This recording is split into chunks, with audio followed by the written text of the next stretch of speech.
நண்பர்களே, நீங்கள் பார்த்து கொண்டு இருப்பது உங்கள் கௌசிக ரிவ்யூ. சரி வாங்க வீடியோக்குள்ள போய் என்ன நடக்க போகுது அப்படின்னு சொல்லிட்டு பாத்தீங்களா, நம்ம இலக்கியா இருக்காங்கல்ல, அவங்க இருந்துன்னு என் கையில இந்த மொத்த சொத்து இருந்திருந்தா நான் அப்படியே சும்மா அந்த உலகத்தவே ஜெயிச்சுட்டு இருப்பா அப்படின்னு சொல்லிட்டு நினைக்கிறாங்க.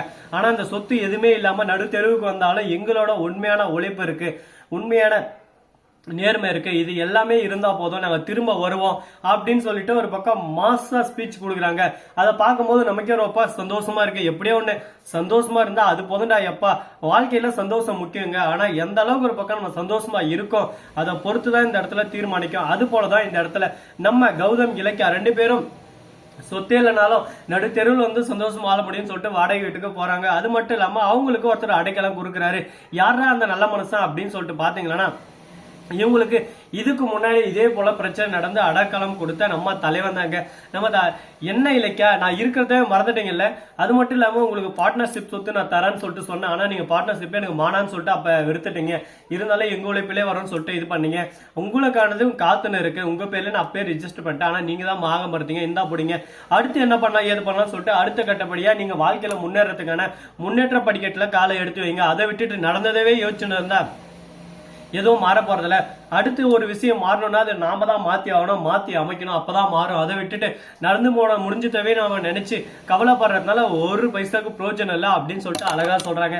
இதை பார்த்ததும் கேட்டதும் ஒரு பக்கம் அட்டா, என்னடா ஸ்பீச், என்னடா ஸ்பீச் தலைவா, இங்க இவ்வளவு நாள் எங்கேயா இருந்த நீ இந்நேரம் இங்க இருந்திருந்தா இந்நேரம் நம்மளுக்கு எந்த பிரச்சனை இருந்துக்காது. அது போலதான் ஒரு பக்கம் இருக்கு. அது மட்டும் இல்லாம மறுபக்கம் நம்ம காத்தியம் மறுபக்கம் அஞ்சிலேயே உக்கான சைலண்டா உக்காந்து இருக்காங்க. சொத்து, ஐயா சொத்து சொத்து சொத்து, இவ்வளவு சொத்து கிடைச்சிருக்கே, இந்த சொத்தை வச்சு நம்ம என்ன பண்ணலாம் அப்படின்னு சொல்லிட்டு தீவிரமா யோசனை இருக்காங்க. ஆனா இந்த இடத்துல என்ன நடக்க போகுது அப்படின்னு சொல்லிட்டு தெரியாம ஒரு பக்கம் பரபரப்பாகவும் பயத்தோடையும் தாங்க போயின்னு இருக்கு. இதுக்கப்புறம் எந்த ஒரு பிரச்சனையும் வராது அப்படின்னு சொல்லிட்டு நினைச்சுன்னு இருக்காங்க. ஆனா இதுக்கப்புறம் தான் மெயின் பிரச்சனையே வரப்போகுது. நம்ம கௌதம் இலக்கியா தான் வாழ்க்கையை தாங்க பாத்துறோம்னு சொல்லிட்டு அவங்க சொத்தை விட்டுட்டு போயிட்டாங்க. அதே சமயத்துல இந்த எஸ்எஸ்கே இருக்கிறதா கேட்டுக்கிட்டோம், அவன் என்ன பண்ணிருக்கா அப்படின்னு சொல்லிட்டு பாத்தீங்கன்னா, மொத்த சொத்தையும் நான் ஒருத்தனே சுருட்ட போறேன், அது மட்டும் இல்லாம இந்த சொத்தெல்லாம் எனக்குரியது அப்படின்னு சொல்லிட்டு எஸ்எஸ்கே நம்ம அஞ்சலியும் மறுபக்கம் காத்தியம் அடிச்சு இந்த வீட்டை விட்டு விரட்ட பாக்குறாரு. அவங்க இந்த வீட்டை விட்டு நான் போக மாட்டேன், இது எங்களோட சொத்து அப்படின்னு சொல்லிட்டு சொல்றாங்க.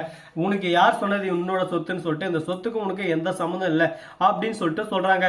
என்ன பேசுறது ஏது பேசுறதுன்னு சொல்லிட்டு தெரியாம செய்வதறியாம குழப்பத்துல குழம்பி போய் உட்கார்ந்து இருக்காங்க. இதுக்கு மேல நான் என்னடா பண்ணுவேன், எனக்கு மட்டும் ஏன் இந்த அளவுக்கு ஒரு பக்கம் பிரச்சனை கஷ்டம் எல்லாமே சேர்ந்து வருது அப்படின்னு சொல்லிட்டு கவலையில கூனி குறுகி போய் உட்கார்ந்து இருக்காங்க. இதுக்குதாங்க சொல்றது, தன் வினை தன்னை சுடும். நாம என்ன ஒரு வேலை செய்யறோமோ அந்த வேலையில கரெக்டா செய்யணும். அதை விட்டு நாம ஒருத்தருக்கு தீங்கு நினைச்சா அந்த தீங்கு கண்டிப்பா திரும்ப நம்மள அழிக்கும்னு சொல்லிட்டு சொல்றாங்களா, அது போலதான் எந்த ஒரு விஷயத்துக்காக யாருக்கும் எந்த ஒரு இதுவும் நினைக்காம நம்ம பாட்டுக்கு நம்ம வழியில நம்ம போயிட்டு இருந்தா நம்ம வாழ்க்கை கண்டிப்பா சந்தோஷமா இருக்கும். அதை விட்டுட்டு அடுத்தவனை கீழே தள்ளி அந்த இடத்துல நாம ஏறி உட்காந்து மேல வரணும்னு சொல்லிட்டு நினைச்சோம்னா அந்த வாழ்க்கை நீடிக்காதுங்க.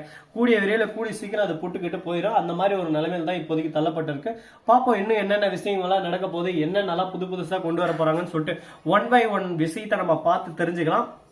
இதுக்கப்புறம் என்ன நடக்க போகுது அப்படின்னு சொல்லிட்டு பாத்தீங்கன்னா, நம்ம எஸ்எஸ்கே அவங்கள வீட்டை விட்டு தோற்றந்தோம் போக இடம் இல்லாம நிக்க நாதி இல்லாம அவங்க அம்மா வீட்டுக்கு போறாங்க. உடனே நம்ம அஞ்சலியோட அப்பா தவட்ட மேலே ஒன்று வர்றாங்க, மாப்பிள்ளைக்கும் அஞ்சலிக்கும்.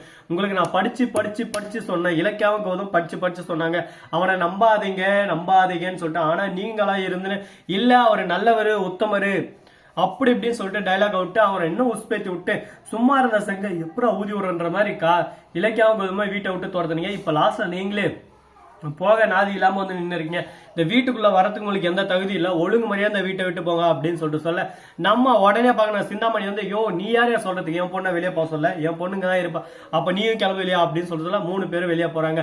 அந்த சமயத்தில் நம்ம இலக்கியா கௌதம் மாஸ் என்ட்ரி கொடுத்து வாங்க நம்ம வீட்டுக்கு போலாம், இப்பயாவது புரிஞ்சுக்கிட்டீங்களே, உண்மையை தெரிஞ்சுக்கிட்டீங்களே, கார்த்தி உனக்கு என்னைக்குமே நான் கெடுதல் நினைக்க மாட்டேன், உனக்கு நல்லது மட்டும் தான் நினைக்கணும்னு நினைச்சேன், ஆனா நீ தான்ப்பா எதுவுமே என்ன புரிஞ்சுக்கல அப்படின்னு சொல்லிட்டு, அண்ணா நான் மன்னிச்சிருங்க, நான் பண்ணது எல்லாமே தப்பு தானே, இந்த அஞ்சலி பேச்சு எஸ்எஸ்கே தாட்சாயணி இவங்க பேச்சை கேட்டுதான் நான் மூட நம்பிக்கையில கண்மூடித்தனமா எல்லாத்தையும் நம்பிட்டேன், நான் மன்னிச்சிருங்க அப்படின்னு சொல்லிட்டு சொல்றாங்க.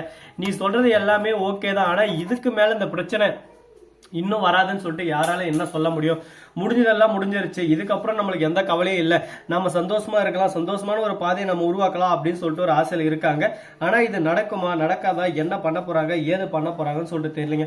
பாப்போம் மேலும் மேலும் பிரச்சனைன்றது கண்டிப்பா இன்வால்வ் ஆகிறத பொறுத்து தான் இருக்கு. எப்பவுமே ஒரு பிரச்சனை சாதாரணமா வந்துடாது, ஆனா அதுக்கான முன்னோடியா நாம எப்பவுமே இருக்கக்கூடாது. இதுக்கப்புறம் என்னென்ன பிரச்சனை எல்லாம் வரப்போகுது, என்னென்னலாம் பண்ண போறாங்க அப்படின்ற ஒவ்வொரு இன்ட்ரெஸ்டிங்கான அதிரடியான மாசான கிளாசிக்கான வீடியோவை நீங்க பார்க்கணும்னு நினைக்கிறீங்களா? அதுக்கு மறக்காம நீங்க நம்ம சேனலை ஃபாலோ பண்ணி விட்டு போனுங்க. சரி, இதுக்கப்புறம் என்ன நடக்க போகுது அப்படின்னு சொல்லிட்டு பார்த்தீங்கன்னா, எஸ்எஸ்கேக்கு மிகப்பெரிய ஒரு ஆப்பு காத்துன்னு இருக்கு. எஸ்எஸ்கே என்ன நினைச்சுன்னு இருக்காரு, இந்த சொத்து எல்லாமே இனிமே நமக்கு தான், நம்ம ராஜ்யம்னு சொல்லிட்டு. ஆனா ஆறுமுகம் சடனா வந்து, சார் ஒரு தப்பு நடந்து போச்சு, இந்த சொத்து எல்லாமே மீண்டும் இலக்கியா கௌதம்கே போயிடுச்சு அப்படின்னு சொல்லிட்டு சொல்றாங்க. யோ என்னையா சொல்ற, என்ன சொல்ற அப்படின்னு சொல்ல உடனே, நான் எல்லாமே கரெக்டா தான் சார் பண்ணேன், ஆனா அந்த இடத்துக்கு போலீஸ் வந்து எல்லாமே என்ன பிடிச்சி அடிச்சு விசாரிச்சு உண்மையை வாங்கிட்டாங்க.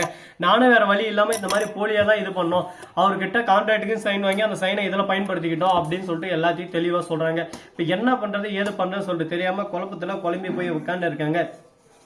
இதுக்கு மேல ஒன்றும் பண்ண முடியாது, ஸ்ரீனிவாசா கோவிந்தா அப்படின்ற மாதிரி தான் ஒரு பக்கம் போக போகுது அப்படின்னு சொல்லிட்டு நினைச்சுன்னு இருக்காங்க.